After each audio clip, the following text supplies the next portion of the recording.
You can't sit by and be quiet when Jesus is in the house. I sure can't. Do you understand that it all starts when He touches one person? It's all it takes is one.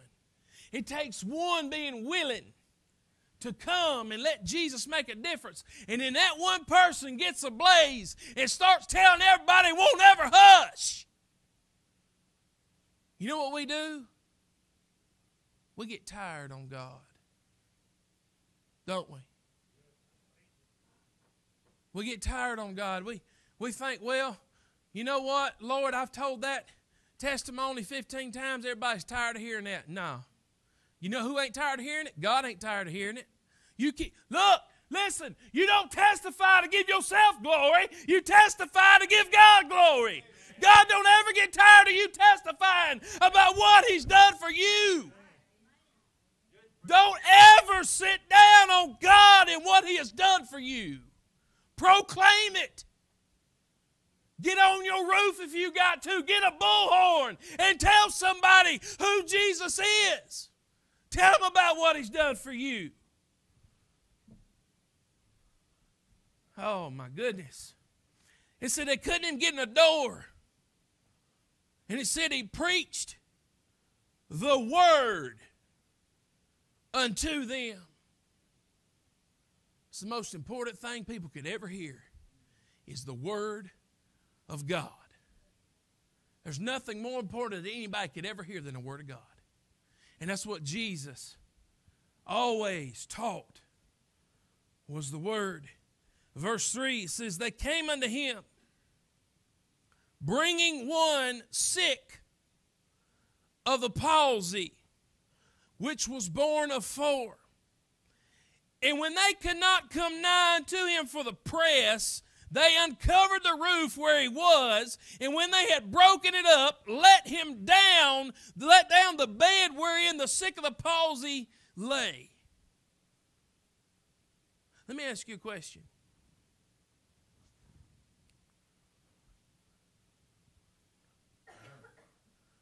For this man that was talked about here,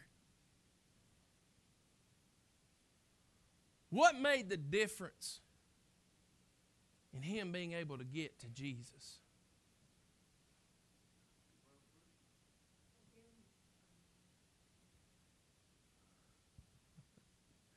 She said determination. On whose part? Let me ask you a question. And I've preached on this many times. But you really need to take some serious consideration on who you surround yourself with.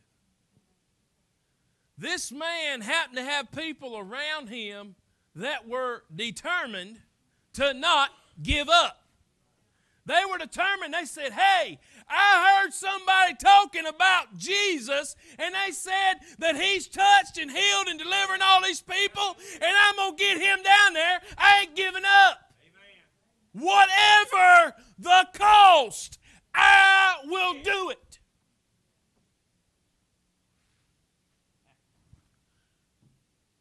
People don't want liability today.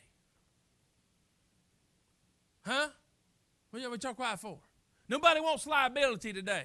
They assume liability. They said, I don't care what, if we have to tear the man's house down, I'm going to get my friend in the presence of Jesus. Whatever it takes, I don't care. We need to get back to that point. We've gotten to the point today where we say, well, I'll pray for you, brother.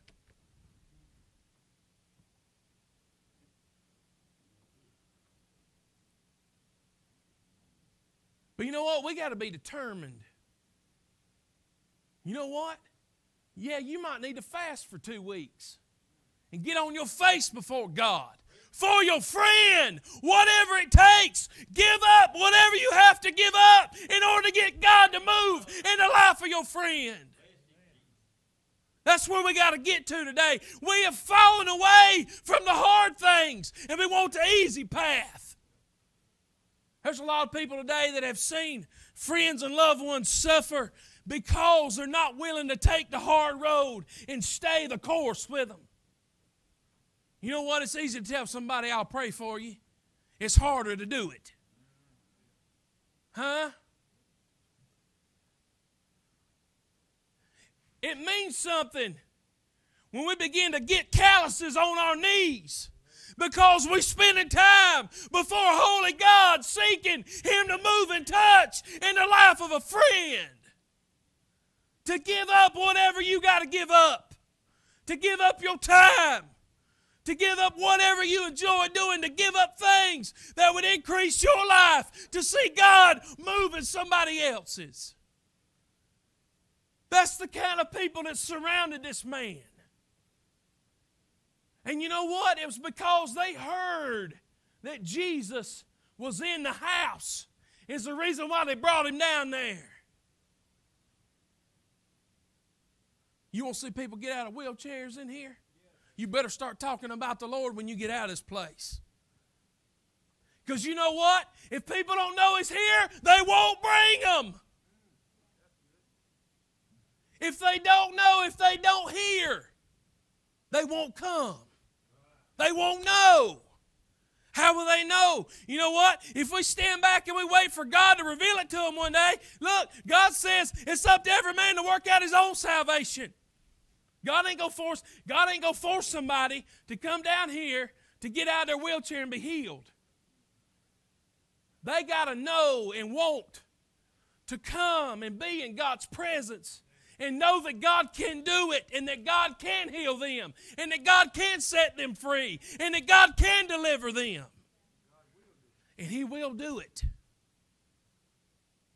But see, we got to get to where we tell somebody, man, we got to get on fire. What would happen to you if you stood up here and somebody got a match and held it underneath your britches? You wouldn't be very quiet for long, would you?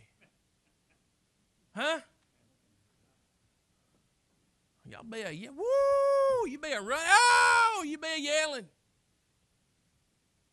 It's the same thing spiritually. When we get on fire for Him, man, it ought to just boil out of the inside.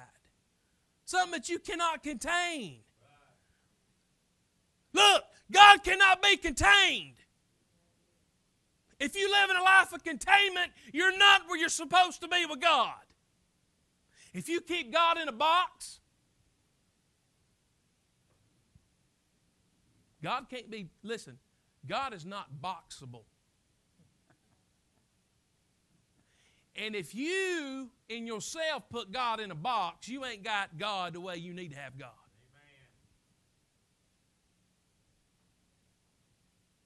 Amen. We have got to noise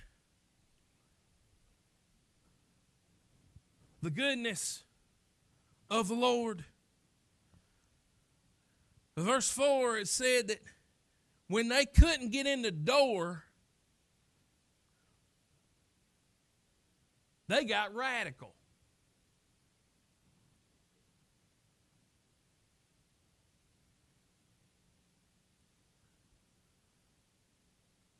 You know what? That took a lot of determination. Listen to me. They didn't show up with ropes and pulleys and hammers and saws. Are y'all listening to me? They didn't pull up with their truck full of power tools. They didn't come that day knowing what they was going to physically need to get their friend in this house. They were determined, whatever it takes, I'm going to get him in that house. Do you think they just easily went up there and pulled the roof off and just happened to have some ropes and lowered him in there? It took a lot of strain and endurance and pain on their part to get their friend in there.